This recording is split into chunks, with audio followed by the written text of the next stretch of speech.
ଗାଁ ମନ୍ଦିରକୁ ବାପା ନିତି ଯାଆନ୍ତି ପୂଜା କରିବାକୁ। ଆଉ ସାଙ୍ଗରେ ଗୋଡେଇ ଯାଏ କୁନା। ବାପା ସାଙ୍ଗରେ ନିଅନ୍ତି ସତ, କୁନା କିନ୍ତୁ ଜିଦ୍ଦି କରି ବସେ କି ବାପା ମୁଁ ବି ଠାକୁରଙ୍କୁ ପୂଜା କରିବି, ମୁଁ ବି ତାଙ୍କ ମନ୍ତ୍ର ବୋଲିବି। ବାପା କୁହନ୍ତି ତୁ ବଡ ହେଇଯା, ଠାକୁରଙ୍କୁ ପୂଜା କରିବୁ। କୁନା କିନ୍ତୁ କାନ୍ଦି କାନ୍ଦି ମହାପ୍ରଭୁ ଜଗନ୍ନାଥଙ୍କୁ ଚାହିଁ କୁହେ, ଦେଖୁଛ ତ ଠାକୁରେ, ମୁଁ ତୁମକୁ ପୂଜା କରିବାକୁ କହୁଛି, ତମ ମନ୍ତ୍ର ଜାଣିବାକୁ କହୁଛି। ବାପା କହୁଛନ୍ତି ବଡ ହେଇଯା। ବାପା ବୁଝେଇ ସୁଝେଇ ପୁଣି କୁନାକୁ ସାଙ୍ଗରେ ଆଣନ୍ତି। କୁନା ଭୋଗ ଖାଏ, ଆଉ ଯାହା ଭୋଗ ବଳେ ପାଖରେ ଖେଳୁଥିବା ଛୋଟ ଛୋଟ ପିଲାଙ୍କୁ ବାପା ବାଣ୍ଟି ଦିଅନ୍ତି। ଏମିତି ନୀତି ଚାଲିଥାଏ। ଦିନେ ବାପା ମାମୁଁ ଘରକୁ ଯାଇଥିଲେ। ଫେରିବା ବାଟରେ ମୁଣ୍ଡ ଘୁରେଇ ଦେଲା। ଗାଁ ଲୋକମାନେ ଟେକି ଆଣି ଘରେ ଶୁଆଇଥିଲେ। ବାପାଙ୍କୁ ଭାରି ଜ୍ୱର। ବାପା ଆଉ ମନ୍ଦିରକୁ ଯାଇପାରିଲେ। ବାପା ଏଥର କୁନାକୁ ଡାକି କହିଲେ, ମୋ ବାପାଟା ପରା, ମୋର ତ ଦେହ ଖରାପ, ମୁଁ ଆଉ ଯାଇପାରିବିନି ମନ୍ଦିର। ମୋ ଠାକୁରେ କେମିତି ଗାଧେଇବେ, କେମିତି ତାଙ୍କ ପାଖରେ ଭୋଗ ଲାଗିବ, ତୁ ଟିକେ ଯିବୁ? କୁନା ଯେତେବେଳେ ଏଇ କଥା ଶୁଣିଛି, ତାର ଖୁସି କହିଲେ ନ ସରେ। ସେ କହିଲା, ହଁ ବାପା, ତମେ ଯାହା କହିଲ ମୁଁ ସବୁ କରିବି। ଏଥର କୁନାର ମା କୁନାକୁ ସଜେଇ ଦେଲେ ଜଣେ ବ୍ରାହ୍ମଣ ଗୋସାଇଁ ବେଶରେ। ମୁଣ୍ଡରେ ଚନ୍ଦନ ଟିକା ଲଗେଇଦେଲେ। ହାତରେ ଫୁଲ ଡାଲା ଆଉ ଫଳ ଡାଲା ଦେଇକି ପଠେଇଲେ। ବାପା କହୁଥାନ୍ତି, ହଁ ରେ କୁନା, ଭୋଗତକ ସବୁ ଏକା ଖାଇବୁନି, ସାଙ୍ଗ ପିଲାମାନଙ୍କୁ ବାଣ୍ଟି ଦେବୁ, ଆମ ଠାକୁରଙ୍କୁ ଖୁଆଇକି ଆସିବୁ। କୁନା ଏଥର ଖୁସିରେ ଘରୁ ବାହାରି ଆସିଲା। ଠାକୁରଙ୍କୁ ଆଜି ପୂଜା କରିବ ନା। ଯେତେବେଳେ ମନ୍ଦିରରେ ଆସି ପହଞ୍ଚିଛି, ଆହୁରି ନାଚି ପଡ଼ିଲା ଟିକେ କି ଠାକୁରେ, ଆଜି ତମକୁ ମୁଁ ପୂଜା କରିବି। ଯେତେବେଳେ ମନ୍ଦିରର ଦ୍ୱାର ଖୋଲି ଭିତରକୁ ଆସିଛି, ସେ ଦେଖିକି ଆଶ୍ଚର୍ଯ୍ୟ ହେଇଗଲା। ବାପା ଠାକୁରଙ୍କ ପାଇଁ କେତେ କଣ ଜିନିଷ ରଖିଯାଇଛନ୍ତି। ଠାକୁର ଖାଇବେ, ଠାକୁର ଗାଧୋଇବେ, ଠାକୁର ଶୋଇବେ, ପୁଣି ଠାକୁରଙ୍କ ପାଖରେ ଭୋଗ ଲାଗି ହେବ, ଧୂପ ଦୀପ ଲାଗି ହେବ। ସବୁ ଜିନିଷ ଦେଖିକି ସେ ଆଶ୍ଚର୍ଯ୍ୟ ହେଇଗଲା ସେଦିନ। ହେଲେ କଣ ହେବ, ଛୋଟ ପିଲାଟା, ନା ତାକୁ ପୂଜାର ବିଧି ଜଣା ଅଛି, ନା ସେ ମନ୍ତ୍ର ଜାଣେ। ବାପା କହିବା ମୁତାବକ କିଛି ପାଣି ଆଣିଲା ଢାଳରେ, ଠାକୁରଙ୍କୁ ଟିକେ ଛିଞ୍ଚି ଦେଲା। ଆଣିଥିବା ଫୁଲକୁ ଠାକୁରଙ୍କ ପାଦ ତଳେ ସଜାଡ଼ି ଦେଲା। ଏଥର ବାହାରିଲା ଭୋଗ ଧରିକି ଠାକୁରଙ୍କୁ ଖୁଆଇବ ବୋଲି। ଭୋଗ ତକ ଯେତେବେଳେ ବାଢି ଦେଇଛି, ଠାକୁରଙ୍କୁ କହୁଥାଏ, ଠାକୁରେ ଆସ ଖାଇବ। ହେଲେ ଠାକୁର ବା କଣ ଆସିବେ ଖାଇବାକୁ? ସେ କଣ ଜାଣିଛି ବାପା ତାର କେମିତି ପୂଜା କରନ୍ତି, ଠାକୁର ଭୋଗ ଖାଆନ୍ତି କି ନାହିଁ? ହେଲେ କିଛି ସମୟ ପରେ ଦେଖିଲା କେହି ବି ଆସିଲେନି ଖାଇବାକୁ। ଠାକୁରେ, ଜାଣିଛ ତ ମୁଁ ଛୋଟ ପିଲାଟା, ବୋଧେ ପୂଜା କରିବାରେ କୋଉଠି ଭୁଲ ହେଇଗଲା ମୋର, ମତେ କ୍ଷମା କରିଦେବେ ଠାକୁରେ।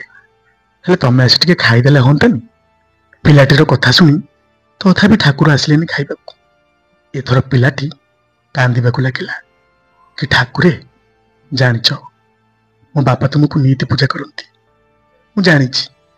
ସେ ତୁମକୁ କେତେ ମନ୍ତ୍ର କରନ୍ତି, କେତେ ପୂଜା କରନ୍ତି, କେତେ ଶ୍ରଦ୍ଧା କରନ୍ତି। ହେଲେ ମୁଁ ତ ଛୋଟ ପିଲାଟା, ମୁଁ ଜାଣିନି। ହେଲେ ବାପା କୁହନ୍ତି ମୁଁ କୁଆଡେ ବଡ ହେଇଗଲେ ସବୁ ଜାଣିବି। ଆଉ ତୁମକୁ କଥା ଦଉଛି, ବଡ ହେଲେ ମୁଁ ତୁମକୁ ନିଶ୍ଚୟ ପୂଜା କରିବି, ମନ୍ତ୍ର କରିବି, ଆଉ ତୁମକୁ ଖୁଆଇଦେବି। ହେଲେ ଆଜି ତମ ବାପାଙ୍କ ଦେହ ଖରାପ, ତମେ ଟିକେ ଆସି ଖାଇଦିଅ। କିନ୍ତୁ କେହି ବି ଆସିଲେନି ଖାଇବାକୁ। ଏଥର ପିଲାଟି ଆହୁରି ଜୋରରେ କାନ୍ଦିବାକୁ ଲାଗିଲା ସେ ଠାକୁରଙ୍କ ପାଦ ତଳେ। କାନ୍ଦି ବୋବେଇ କହିଲା, ଜାଣିଛ ଠାକୁରେ, ସକାଳୁ ମୁଁ ବି କିଛି ଖାଇନି, ମୁଁ ଆସିଛି ପୂଜା କରିବାକୁ। ଆଉ ତମେ ଯଦି ନ ଖାଇବ ନା, ମୁଁ ବି କିଛି ଖାଇବିନି, ଘରକୁ ବି ଯିବିନି। ହଁ, କହିଦଉଛି ଯେ ଯେତେବେଳେ ଛୋଟ ପିଲାଟି ଏମିତି ଜିଦି କରି ବସିଲା, ସେ ମହାପ୍ରଭୁଙ୍କ ଆଗରେ ତାର ଭଲ ପାଇବା, ତାର ଶ୍ରଦ୍ଧା ଆଉ ତାର ଭାବକୁ ସମ୍ପୂର୍ଣ୍ଣ ରୂପେ ସମର୍ପି ଦେଇଥିଲା ସେ ମହାପ୍ରଭୁଙ୍କର ପାଦ ତଳେ। କୋଉଠୁ ବା ଥୟ ଧରିଥାନ୍ତେ କାଳିଆ ଠାକୁର, ସେ ହଟିଆ ନାଗର। ସେ ଟିକେ ପରୀକ୍ଷା କରୁଥିଲେ ପିଲାଟିକୁ। ହେଲେ ପିଲାଟି ପାଖରେ ଯେ ଏତେ ଶ୍ରଦ୍ଧା ଆଉ ଜିଦି ବୋଲ କଲାନି ସେ ମହାପ୍ରଭୁଙ୍କର। ବାହାରି ଆସିଲେ ସେ ମୂର୍ତ୍ତି ଭିତରୁ ଛୋଟ ପିଲାଟିଏ ହୋଇ, ଠିକ୍ ସେଇ କୁନା ପରିକା। କୁନା ଦେଖିକି ଭାରି ଖୁସି ହେଇଗଲା। କହୁଥାଏ, ତମେ ଆସିଛ ଠାକୁରେ, ହେଲେ ଏତେ ଡେରି କଣ ପାଇଁ କଲ? ଓ, ମୁଁ ଛୋଟ ପିଲାଟା ବୋଲି ନା? ଜାଣିଛି, ଛୋଟ ପିଲାଟା ବୋଲି ବାପା ବି ମତେ କେବେ ତୁମ ପାଖକୁ ନିଅନ୍ତିନି, ଦୂରରୁ ଛାଇଁ ଯାହା ଦେଖିଛି। ତମେ କାହିଁକି ଡେରି କରୁଥିଲ? ତମେ କଣ ଜାଣିପାରୁନା ମୋ ବାପାଙ୍କର ପୁରା ଦେହ ଖରାପ? ତାପରେ ମୁଁ ତୁମକୁ ପୂଜା କରିଗଲେ ଘରେ ଯାଇ ଖାଇବି। ପିଲାଟିର କଥା ଶୁଣି ଠାକୁର କିଛି ବି କହୁନଥାନ୍ତି, ଚୁପଚାପ ବସିଗଲେ କୁନା ପାଖରେ। ଆଉ କୁନା ଯାହା ଭୋଗ ତକ ନେଇଥିଲା ସବୁତକ ଖାଇନେଲେ ହସି ହସିକି। କୁନା ଏଥର ଦେଖିଲା, ଆରେ ଠାକୁର ତ ସବୁ ଭୋଗ ଖାଇଦେଲେ, ମୁଁ ଆଉ କଣ ଖାଇବି? ପିଲାମାନଙ୍କୁ କଣ ଦେବି? ଛାଡ଼, ଆଜି ନହେଲା ନାହିଁ, କାଲି ଆଉ ଟିକେ ଅଧିକ କି ଭୋଗ ଆଣିବି। ଏଥର ଠାକୁର ତାଙ୍କ ବାଟରେ ଯିବାକୁ ବସିଲେ। କୁନା କିନ୍ତୁ କହିଲା, ଠାକୁରେ ମୁଁ ଛୋଟ ପିଲାଟା, କାଲି ଆଉ ଡେରି କରିବନି ଯେ, ଶୀଘ୍ର ଆସିବ, ମୁଁ ଏବେ ଆସୁଛି। ତାପରେ ଠାକୁର ତାଙ୍କ ବାଟରେ ଚାଲିଗଲେ। କୁନା ଏଥର ମନ୍ଦିର ବନ୍ଦ କରି ଘରକୁ ଚାଲିଗଲା। ଯେତେବେଳେ ବାପାଙ୍କ ପାଖରେ ପହଞ୍ଚିଛି, ବାପା କହୁଥାନ୍ତି, କିରେ ଏତେ ଡେରି କଣ ପାଇଁ କଲୁ? କୁନା କହୁଥାଏ, ଯୋଉ ଠାକୁର ନା ଭାରି ଜିଦିଆ ଠାକୁର, ମୁଁ ଯେତେ ପ୍ରକାର କହିଲେ ବି ଟୋଟାଲ ଆସିଲେନି। ଶେଷରେ କାନ୍ଦିଲି ମୁଣ୍ଡ ବାଡ଼େଇକି, ଠାକୁର ଆସିଲେ, ଆଉ ଦେଖୁନ ସବୁତକ ଭୋଗ ଖାଇଦେଲେ। ଛୁଆଟାର କଥା ଶୁଣି ବାପା ଠୋ ଠୋ ହେଇ ହସିଲେ, ଆଉ କହିଲେ, କିରେ କଣ ଏଣୁ ତେଣୁ କହୁଛୁ? ମା କିନ୍ତୁ କୁନାକୁ ପାଶୋରି ନେଲେ। କୁନାକୁ କୋଳେଇ ନେଲେ, ଆଉ କହିଲେ, ଛି, ଠାକୁରଙ୍କ ନାଁରେ କଣ ଏମିତି ମିଛ କହନ୍ତି? ନାଇଁ ମୋ ମା, ମୁଁ କାହିଁ ମିଛ କରିବି? ସତରେ ଠାକୁର ଆସିଲେ, ଆଉ ସବୁତକ ଭୋଗ ଖାଇନେଲେ। ସେ ଯାହା ବି ହଉ, ବାପା ମା ହସିକି ଛୁଆଟିର କଥାକୁ ଉଡେଇ ଦେଲେ। କୁନା ତାର ଯାଇ ଖା ପିଅ କରି ରହିଲା। ତା ପରଦିନ ସକାଳେ ବାପା ପୁଣି କୁନାକୁ ପଠେଇଲେ ମନ୍ଦିରକୁ ଭୋଗ ଦେଇକି। କୁନା କିନ୍ତୁ କହିଲା, ବାପା ଆଜି ଟିକେ ଅଧିକ ଭୋଗ ଦିଅ, ଠାକୁର ତ ସବୁ ଖାଇ ଦଉଛନ୍ତି, ମୁଁ କଣ ଖାଇବି ଯେ? ବାପା ଏଥର ଛୁଆଟିର ମନ ବୁଝିବାକୁ ଆଉ 2ଟି ଭୋଗ ଅଧିକା ଦେଲେ। ଭୋଗ ନେଇକି କୁନା ଯାଇ ମନ୍ଦିରରେ ପହଞ୍ଚିଲା, ଆଉ ଠାକୁରଙ୍କୁ କହିଲା, ଠାକୁରେ କାଲି ଭଳିଆ ଡେରି କରିବନି ଯେ, ଶୀଘ୍ର ଆସ। ଆଉ ପିଲାଟିର କଥା ଶୁଣି ଠାକୁର ଆଗ ପରୀକ୍ଷା ପୁଣି ବାହାରି ଆସିଲେ ଭୋଗ ଖାଇବାକୁ। କୁନା କିନ୍ତୁ କହୁଥାଏ, ଜାଣିଛ, ତମ କଥା ମୁଁ କାଲି ଘରେ କହିଲି, କାହିଁକି କେହି ବିଶ୍ୱାସ କଲେନି। ବୁଝିଲି, ମୁଁ ଛୋଟ ପିଲାଟା ବୋଲିକି ନା। ଠାକୁର କିନ୍ତୁ ଛୁଆଟିର କଥା କିଛି ଶୁଣୁନଥାନ୍ତି, ହସି ହସିକି ସବୁତକ ଭୋଗ ପୁଣି ଖାଇନେଲେ। କୁନା କିନ୍ତୁ ସେଦିନ ମନ ଭିତରେ ଟିକେ ରାଗିଗଲା, କିନ୍ତୁ କିଛି ବି କହିଲାନି ଠାକୁରଙ୍କୁ। ତାକୁ କିନ୍ତୁ ଏପଟେ ଭାରି ଖୁସି ଲାଗୁଥାଏ, ଠାକୁରଙ୍କୁ ଟିକେ ଆଉଁସି ଦଉଥାଏ। ଠାକୁରଙ୍କୁ ନିଜ ହାତରେ ବି କିଛି ଭୋଗ ଖୁଆଇଛି। ତାର ଖୁସି କହିଲେ ନ ସରେ। ସେ ପୁଣି କହୁଥାଏ, କିଛି କଥା ନାହିଁ, କାଲି ମୁଁ ଆଉ ଟିକେ ଭୋଗ ଆଣିବି। ଏତିକି କହି କୁନା ଚାଲି ଆସିଲା ତା ବାଟରେ, ଠାକୁର ବି ଚାଲିଗଲେ। ପୁଣି ଯେତେବେଳେ ଘରେ ପହଞ୍ଚିଛି, ବାପାଙ୍କୁ ସେଇ କଥା ଯେତେବେଳେ କହିଲା, ବାପା ଟିକେ ବିରକ୍ତ ହୋଇଗଲେ। କିରେ 2 ଦିନ ହେଲା ମନ୍ଦିର ଯାଉଛୁ, ଏଣୁ ତେଣୁ କଣ ଗପୁଛୁ? ତୋର ମୁଣ୍ଡ କାମ କରୁନି କି? କୁନା ଯେତେ ପ୍ରକାର କହିଲେ ବି କେହି ବିଶ୍ୱାସ କଲେନି, ଯେହେତୁ ସେ ଭାରି ଛୋଟ ଥିଲା। ତାପରେ ଠାକୁରଙ୍କ ନାଁରେ ଏମିତିଆ କଥା କହୁଛି, କିଏ ବା ବିଶ୍ୱାସ କରିବ? ବାପା କିନ୍ତୁ ରାଗିକି କୁନାକୁ 2 ପାହାର ଦେଇଛନ୍ତି ସେଦିନ। ହେଲେ ସେ ବା କଣ କରିବ? ଯାହା ସହିତ ଏମିତି ଘଟୁଛି, ସେ କଣ ମିଛ କହୁଥିବ କି? ତଥାପି କୁନାକୁ ବାପାଙ୍କର ମାଡ଼ ସେଦିନ କିଛି ବି କାଟିଲାନି, କାହିଁକି ନା ତା ମନ ଭିତରେ ଠାକୁରଙ୍କୁ ଦେଖିବାର ଇଚ୍ଛା ଆହୁରି ବଢି ଯାଇଥିଲା। ସେ ମନେ ମନେ ଭାବୁଥାଏ, ନିତି ଆସନ୍ତେ କି ମୋ ହାତରୁ ଭୋଗ ଖାଆନ୍ତେ। ପରଦିନ ସକାଳେ ବାପା ପୁଣି ଯେତେବେଳେ କୁନାକୁ ପଠାନ୍ତି, କୁନା ପୁଣି ଜିଦି କରି କହିଲା, କି ବାପା ଆଉ ଟିକେ ଅଧିକା ଭୋଗ ଦିଅ, ଠାକୁର ସବୁ ଖାଇ ଦଉଛନ୍ତି। ବାପାଙ୍କ ମନରେ ବିରକ୍ତ ଭାବ ଥିଲେ ବି ସୁଦ୍ଧା କୁନାର ମନ ବୁଝିବାକୁ ଆଉ ଟିକେ ଅଧିକ ଭୋଗ ଦେଲେ। କୁନା ଏଥର ଭୋଗ ହାତରେ ଧରି ଖୁସିରେ ମନ୍ଦିରକୁ ଦୌଡ଼ି ଆସିଲା। ବାପା କିନ୍ତୁ ମନେ ମନେ ସ୍ଥିର କରିଥାନ୍ତି, ଆଜି ଯାହା ବି ହଉ, ଦେହ ମୋର ଯେତେ ବି ଖରାପ ଥାଉ, ଲୁଚି ଲୁଚି ଯାଇ ଦେଖିବାକୁ ପଡ଼ିବ, ଇଏ କଣ କରୁଛି, ପୂଜା କରୁଛି ନା ଭୋଗତକ ନିଜେ ଖାଇଦଉଛି। କୁନା ପୁଣି ପଳେଇ ଆସିଲା ମନ୍ଦିର ଭିତରକୁ। ଠାକୁରଙ୍କୁ ଯେତେବେଳେ ଡାକିଛି, ଠାକୁର ତ ଆସିଲେ।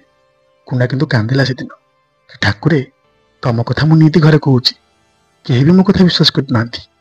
ଜାଣିଛ, କାଲି ବାପା ମୋତେ 2ଟା ଚାବୁଡ଼ା ମାଇଲେ, ମୋତେ କିନ୍ତୁ କିଛି ବି କାଟିଲାନି, ତମେ ପରା ଅଛ। ଠାକୁର ଟିକେ କୁନାକୁ ଆଉଁସି ଦେଲେ। କୁନା ଯେତକ ଭୋଗ ଦେଲା, ଠାକୁର ହସି ହସିକି ସବୁ ଖାଇନେଲେ। କୁନା ମଧ୍ୟ ଖୁଆଇ ଦଉଥାଏ। ହେଲେ ଏଇ ସବୁ ଦୃଶ୍ୟକୁ ଦୂରରୁ ଚାହିଁ ଚାଦରଟିଏ ଘୋଡ଼େଇ ହୋଇ ବାପା ଦେଖୁଥାନ୍ତି। ସେ ଆଶ୍ଚର୍ଯ୍ୟ ହେଉଥାନ୍ତି, ସତରେ ଏ ଆଖି ଆଜି କଣ ନ ଦେଖିଲା? ଠାକୁର ଆସିଛନ୍ତି, ପୁଣି ମୋ ପୁଅ ସାଙ୍ଗରେ ବସି ଖାଉଛନ୍ତି, ମୋ ପୁଅକୁ ଆଉଁସି ଦଉଛନ୍ତି। ସତରେ ଠାକୁରେ ତୁମେ ପରମ ଦୟାଳୁ।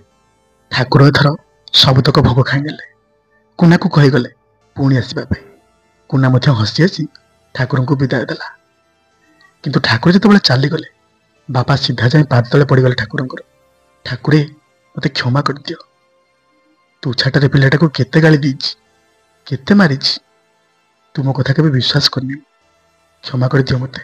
ବାପାଙ୍କୁ ଉଠେଇ କୁନା କହୁଥାଏ, ବୁଝିଲ ବାପା, ଠାକୁର ତୁମର ଭାରି ଭଲ, ସେ ଭାରି ଭଲ ପାଆନ୍ତି ମୋତେ ତାଙ୍କ କୋଳରେ ବସେଇଥିଲେ, ଜାଣିଛ, ମୋ ମୁଣ୍ଡକୁ ବି ଆଉଁସି ଦଉଥିଲେ। ଏଇଠି ବସିଥିଲେ ବା।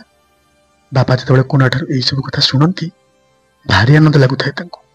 ପୁଅକୁ ଆଉଁସି ବା ବା କହିଲେ, ଧନ୍ୟରେ କୁନା, ମହାପ୍ରଭୁଙ୍କର ଦର୍ଶନ ପାଇଛୁ ତୁ, ତାଙ୍କ ହାତ ସ୍ପର୍ଶ ପାଇଛୁ। କଣ ଆଉ ରହିଲା ତୋ ଜୀବନରେ? ତୁ ଧନ୍ୟ ହେଇଗଲୁ ରେ। ସତରେ ତୋ ପରୀକ୍ଷା ପୁଅକୁ ଜନ୍ମ ଦେଇ ଆମେ ଦୁଇ ଜଣ ଧନ୍ୟ। ପୁଣି କହୁଥାଏ, ବୁଝିଲ ବାପା, ଠାକୁର ଭାରି ଜିଦିଆ। କେତେ ଡାକିଛି, କେତେ କାନ୍ଦିଲି, ଜମା ଆସିଲେନି। ହେଲେ ମୁଁ ଯେତେବେଳେ କହିଲି ତମେ ନ ଖାଇଲେ ମୁଁ ବି ଖାଇବିନି, ଠାକୁର ବାହାରି ଆସିଲେ। ଆଉ ଦେଖୁନ, ସବୁତକ ଭୋଗ ବି ଖାଇ ନେଇଛନ୍ତି। ହଁ ରେ କୁନା, ଠାକୁର ମୋର ପରମ ଦୟା। ସେ ସବୁ ଜାଣନ୍ତି, ଭକ୍ତମାନଙ୍କୁ ଭାରି ଭଲ ପାଆନ୍ତି। ସହିପାରନ୍ତିନି ସହିପାରନ୍ତିନି ତାଙ୍କ ଭକ୍ତର ଆକୁଳ ଚିତ୍କାର। ସହିପାରନ୍ତିନି ଭକ୍ତର ଦୁଃଖ ଆଉ କଷଣକୁ। ସେ ଆସନ୍ତି, ତାଙ୍କୁ ସେଇ ଭାବରେ ଡାକିଲେ ହେଲା। ସେ ଖାଆନ୍ତି, ତାଙ୍କୁ ଖୁଆଇବାର ଶ୍ରଦ୍ଧା ଥିଲେ ହେଲା। ଆଉ ଭଗବାନ ସବୁବେଳେ ପାଖାପାଖି ରୁହନ୍ତି ଭକ୍ତର, କେବଳ ତାଙ୍କ ପାଖରେ ସମର୍ପଣ କରିଥିଲେ ହେଲା। ନମସ୍କାର। ଛୋଟ ଭିଡ଼ିଓଟି ଯଦି ଆପଣମାନଙ୍କୁ ଭଲ ଲାଗିଥାଏ ଜଣାଇବେ ନିଶ୍ଚୟ। ଆଉ ଯଦି କଥା ଛଳାରେ ସାମାନ୍ୟ ମଧ୍ୟ ତ୍ରୁଟି ଥାଏ କ୍ଷମା କରିବାକୁ ଅନୁରୋଧ। ମହାପ୍ରଭୁଙ୍କ କୃପାରୁ ସମସ୍ତେ ଭଲରେ ଥାନ୍ତୁ, ସମସ୍ତେ ଖୁସିରେ ଥାନ୍ତୁ। ଜୟ ଜଗନ୍ନାଥ।